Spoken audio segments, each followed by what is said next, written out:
Hi, I'm Dara, and my parents recently put my life in danger to serve their own needs. I didn't have the best upbringing. I live in a bad neighborhood, and my dad was always off doing shady deals with his friends, as he called them. Don't look at them, my mom told me if we were ever in the car when dad stopped to visit his friends. Don't ever talk to them. Sometimes, when my dad wanted to have his friends over, my mom would send me to my friend Kate's for sleepovers. I loved Kate's house. It was big and clean, with a beautiful yard and pool. Her parents were nice, and her dad always cooked good food. I wish I lived in a home like hers. And Kate was never snobby about having more money than me. She always made me feel like part of the family. Over the years, her home became my safe haven. The difference in our circumstances was clear, though. Like one day, we were looking for tape in her mom's desk, and we came across a large envelope stuffed full. It wasn't sealed, so I peeked inside. It was full of cash. "Oh yeah," Kate said. "That's the sunroom fund." "The what?" I asked. Kate said her parents wanted to build a sunroom onto the house. Every time they have spare cash, they put it in that envelope. They don't even count it or anything. My mom's just like, one day we'll open it up and be pleasantly surprised. I tried to act like that was cool, but inside, I was angry. My parents could barely afford rent, and Kate's family was going to add more to their already huge house. That night, I picked a fight with my parents. "Why do we live in a slum?" I demanded. "You both work. Why don't we have anything nice?" My mom called me ungrateful, and my dad said if I didn't like living here, I was free to leave, that I'd just be one less mouth to feed. Then they turned to fighting with each other, which they'd been doing more lately. I went to bed, and a few minutes later, heard Mom leave the house. Where was she going at this hour? The next day, I came home to find Mom crying in the kitchen. "What's wrong?" I asked. She just shook her head. "Mom, please tell me." I thought she was still upset about what I said last night. But finally, she looked at me and said, "I'm in trouble." 1,000 fears raced through my mind. What kind of trouble? "I owe one of your dad's friends $800. I was shocked. She said she'd borrowed the money so she could buy a new dress and jewelry for a date. "A date?" I repeated, confused. "You mean with Dad?"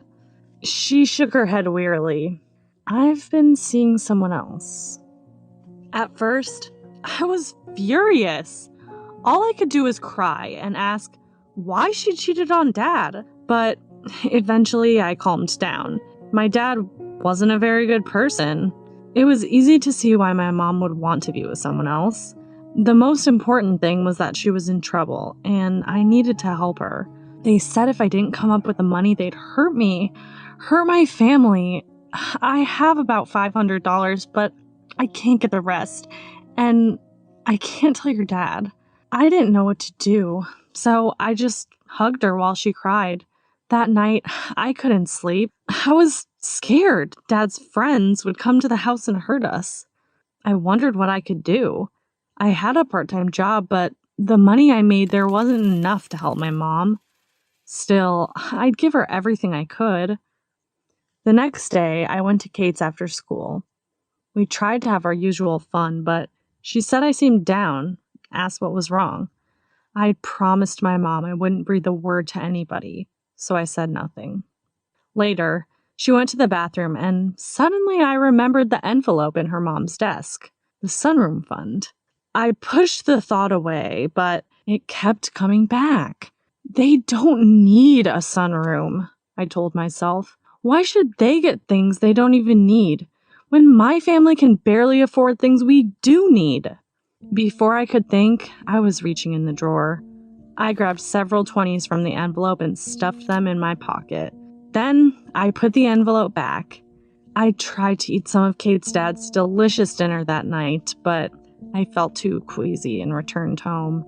When I arrived, I gave the money to Mom. "Here, I made this in tips at work." I lied. It was only $80. I needed to find a way to get more. I wanted to ask my mom why her new boyfriend couldn't lend her the money, since he'd gotten her into this mess. Instead, I promised her I'd get more money tomorrow. All night I tossed and turned. How could I have done this to Kate and her family when they'd been so good to me? I just kept reminding myself that they didn't really need the money, that they'd done nothing to deserve the money. The next day, I came home from school to find my mom scrubbing red stuff off her car. Someone had painted a giant bullseye on the side. "Help me," she ordered, "before your father sees." I grabbed a rag and started helping. As we worked, a car drove by slowly. "Get down!" My mom pushed me behind her. I crouched, my heart pounding. I felt sick with terror. Were we about to be attacked right here in front of our house? But the car finally passed by.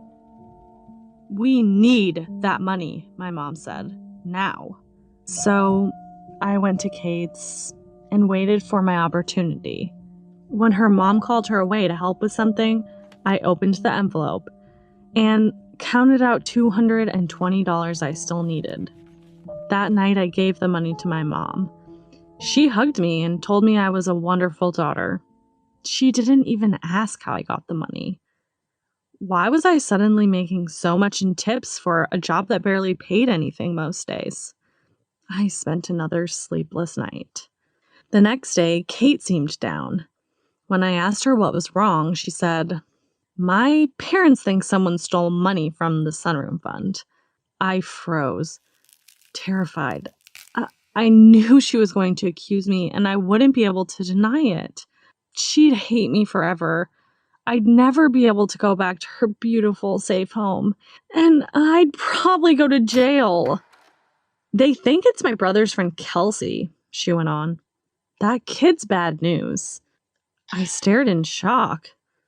They didn't suspect me. I was off the hook. Except now, what if they accused Kelsey? What if he got in trouble? When I went home that day, I was a wreck. And it didn't help that I arrived to find my parents in the middle of a screaming match. My dad had found out about the loan my mom had gotten from his friends and all about her affair. He accused her of doing terrible things to earn the money to pay back the loan. Just wanting it to stop, I jumped in the middle. "I stole the money from Kate," I said. They both stopped shouting and looked at me. "Her family has an envelope where they're saving cash. I'm going to pay it back, I swear. I just didn't know what else to do." Dad looked at Mom and said he was disgusted that she'd gotten me involved. He shoved the stolen cash at me and said to give it back to Kate's family. He said they'd find another way to pay back his friends. Then he stormed out. Mom sat down at the table and cried. Knowing what I had to do now, I went to Kate's, gave her back the money, and told her everything. "Do you hate me now?" I asked. "I don't know what to say," she said. "I'll talk to you when I'm ready." I never expected to hear from her again, but the next day, she invited me over. Her family was all sitting around the table. I could barely face them, but her mom handed me an envelope. "This is a loan," she said, "to get your mom out of debt. You can take whatever time you need to pay it back." I was shocked. I asked why they were doing this. Kate said, "I wish you told me you were in trouble. I thought we were friends." That's what she was upset about? That I hadn't told her? Not that I'd stolen from her. I tried to refuse the loan, but they insisted, and made the promise that if I ever needed help in the future, I'd just ask. I apologized and promised a million times that I'd never betray their trust again, and I'd pay back the loan ASAP. Things were rough after that. My mom paid her debt, but my parents began the process of a messy divorce. However, Kate was always by my side, and her loyalty has helped me get through this. I might never have known what a good friend I had if our friendship hadn't been tested like this. Did you like my story? Please let me know in the comments if you think I should have done anything different. And don't forget to like this video and subscribe to this channel.